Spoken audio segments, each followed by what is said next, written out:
وہ بھی اب کسی سے پوشیدہ نہیں ہے. حتیٰ کہ ان کی جو زوجہ ہیں ان کے بارے میں جس طرح کی چیزیں اب سامنے آ رہی ہیں, کانوں کو آدمی ہاتھ لگاتا ہے. پھر وہ گوگی صاحبہ جو تھی ان کو دیکھ لیں, بزدار صاحب جن کو کہتے تھے بہت شریف پرائم سی ایم ہے, چیف منسٹر ہے, انہوں نے تو وہ تباہی بچائی ہے کہ ایک نئی تاریخ رقم کی ہے. تو یہ اس طرح کے لوگوں کے اوپر مبنی پارٹی جو ہے نا, اس کا کوئی لمبا چوڑا مستقبل نہیں ہوتا. وہ ایک ایرا کے لیے آتے ہیں اور پھر وہ فضل آؤٹ ہو جاتے ہیں. مجھے تو یہ دکھائی دے رہا ہے کہ اگر یہ روش جاری رہی تو خان صاحب ایک دن زمان پارک میں اکیلے بیٹھے انتظار کر رہے ہوں گے کہ کوئی ان کو ملنے کے لیے بھی آئے.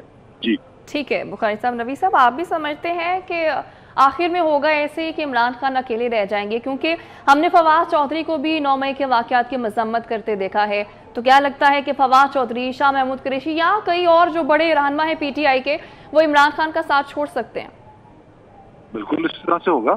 اس کی ایک بنیادی وجہ ہے, ہمیں یہ چیز ذہن میں رکھنی ہوگی کہ عمران خان صاحب کے خلاف بہت سنگین نوعیت کے کیسز ہیں. ویسے تو جو بھی حکومت سے اترتا ہے کیسز بن جاتے ہیں, لیکن آپ نے دیکھا کہ 4 کیسز تو اوپن اینڈ شرٹ ہیں جس کو عدلیہ نے دبانے کی کوشش کی تھی. اب تک یہی سہارا تھا نا کہ عدلیہ ان کے ساتھ ہے اور عدلیہ ان کو بچا رہی ہے, اور واضح طور پہ نظر بھی آ رہا تھا, اس میں کوئی شک شبہ نہیں ہے. اس حوالے سے بھی ایک مشن بن چکا.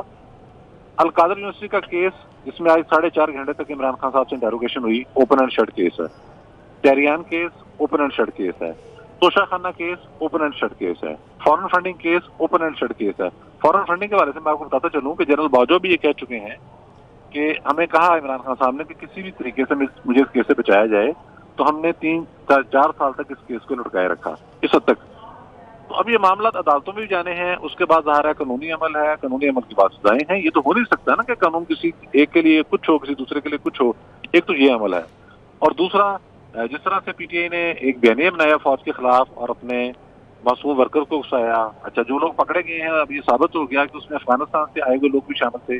وہ جو کہا جا رہا تھا کہ ٹی ٹی پی کے بعض ایلیمنٹس کو پاکستان میں لا کر کھپایا گیا ہے اور انہیں رکھا گیا ہے کہ کسی ایسے مقاصد میں استعمال کیا جائے گا, تو یہ بہت ہی سیریس چارجز ہیں جو سیکورٹی کے حوالے سے ہیں. کرپشن کیسز ابھی اور بھی بننے ہیں. آپ کو یاد ہے کہ عمران خان صاحب کے دور کے اندر جوید اقبال صاحب کا ایک انٹرویو چھپا تھا, جو چیئرمین نائب تھے جسٹس جوید اقبال, جس میں بہت سارے میگا اسکینڈل کی نشاندہی کی گئی تھی. وہ اسکینڈل نہیں تھے, وہ کیسز تھے جو باوجود فائل نہیں ہو سکے. اب ظاہر ہے وہ مقدمات بھی آنے ہیں.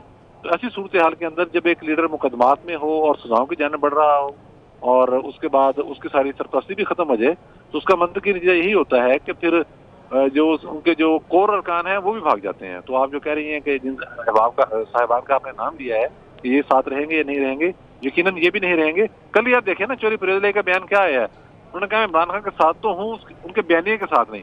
بھائی جب آپ بیانیے کے ساتھ ہی نہیں تو پھر عمران خان صاحب کے ساتھ کیا کھڑے ہوئے ہیں؟ تو آپ کو کوئی جگہ نہیں مل رہی, آپ یا تو یہ کہیں. تو یہ آنے والے دنوں میں باقی لوگ بھی اسی طرح سے اپنی راہیں جدا کرتے نظر آ رہے ہیں مجھے. ٹھیک ہے بخاری صاحب, جس طرح کہ ہم نے دیکھا کہ عمران خان اب یہ کہتے ہیں کہ وہ ان سب چیزوں میں انوالو نہیں تھے, لیکن گرفتاری جب 9 مئی کو گرفتاری ہوئی تھی اس سے پہلے بھی انہوں نے ایک بیان دیا تھا, ویڈیو بیان ان کا سامنے آیا تھا کہ آپ لوگ تیار رہیں, لوگوں کو کہہ رہے ہیں کہ مجھے گرفتار کیا جا سکتا ہے تو آپ نے سڑکوں پر نکلنا ہے. تو اب اس طرح سے اس بات سے ہی مکر جانا کہ ہم تو اس میں انوالو ہی نہیں ہیں, تو کیا کہیں گے اس پر؟ کہ ان کے مکر جانے سے کچھ نہیں ہوتا ہے. ایویڈنس موجود ہے, ان کے ریکارڈڈ سٹیٹمنٹس موجود ہیں. جب وہ لاہور چل رہے تھے اسلام آباد کے لیے 9 مئی کو, تو انہوں نے اپنے ریکارڈڈ سٹیٹمنٹ میں کہا تھا, ویل چیئر پہ بیٹھے تھے موصوف, جو اسلام آباد پہنچتے چلنے لگ گئے تھے بلکہ دوڑنے لگ گئے تھے. تو انہوں نے کہا تھا کہ میں نکلوں گا, میں جاؤں گا یہاں سے اسلام آباد, اور مجھے گرفتار اگر کر لیا جائے تو آپ لوگوں نے باہر نکلنا ہے. وہ ان کو یاد دہانی کرا رہے تھے پورے اس پلان کی جو انہوں نے بتایا ہوا تھا, اور عین اسی کے مطابق ہوا. دیکھیے یہ بہت زیادہ انسپائر لگتے تھے مجھے ٹرکی کے ماڈل سے. ٹرکی میں یاد ہے نا جب فوج نے کوشش کی تھی وہاں, وہ صورتحال مختلف تھی. وہ جس کا نام اردوغان ہے, he is a different kind of a politician. وہ انوائرمنٹ یہاں نہیں تھا. اس طریقے سے آپ فوج کے اوپر چڑھائی کر لیں اور یہ سمجھیں کہ آگے سے کچھ نہیں ہوگا اور آپ کامیاب ہو جائیں گے, وہ تجربہ کر کے اب دیکھ لیا ہے. اور یہ اتنا خوفناک تجربہ ہے اور اس کا انجام بھی اتنا ہی خوفناک ہے. آپ دیکھیے گا آنے والے دنوں میں کیا ہوتا ہے. خان صاحب کو لگ سمجھ جائے گی, وہ پنجابی کہتے ہیں نا کہ لگ پتہ جائے گا کیا ہونا ہے. تو ابھی تو کچھ بھی نہیں ہوا, ابھی تو ابتدائے عشق خیر ہوتا ہے کیا, آگے آگے دیکھیے ہوتا ہے کیا. جی ٹھیک ہے بخاری صاحب. نوی صاحب آپ کیا کہیں گے کہ آپ کو بھی یہی لگتا ہے کہ جس طرح سے یہ واقعات ہوئے, کہیں نہ کہیں ایسا بھی لگتا ہے کہ بہت لمبے عرصے سے پلاننگ چل رہی تھی اس کی؟ جی یہ تو بالکل ثابت ہو چکا ہے کہ ایک پلان کے تحت ہوا. اس حوالے سے آڈیو ویڈیو بلکہ وہ سارے جو ریکارڈ ہیں وہ پکڑے جا چکے ہیں اور وہ اسٹیبلش کیے جا چکے ہیں. اور اس کے بعد یہ جتنے بھی لوگوں کو گرفتار کیا جا رہا ہے اس حوالے سے وہ تمام لوگ ایسے ہیں جن کے متعلق شواہد جمع ہیں. تو اس حوالے سے تو کوئی شک و شبے کی گنجائش ہی نہیں ہے کہ پورا ایک منصوبہ تھا اور ان کا یہ خیال تھا کہ میں نے ایک فضا تو کریٹ کی ہے. اس فضا کریٹ کرنے کے بعد اگر ہم ملٹری انسٹالیشن پر اٹیک کر دیں گے تو اس کے نتیجے میں اسٹیبلشمنٹ گھٹنوں کے بل گر جائے گی. تو یہ سوچ کے یہ بیٹھے ہوئے تھے.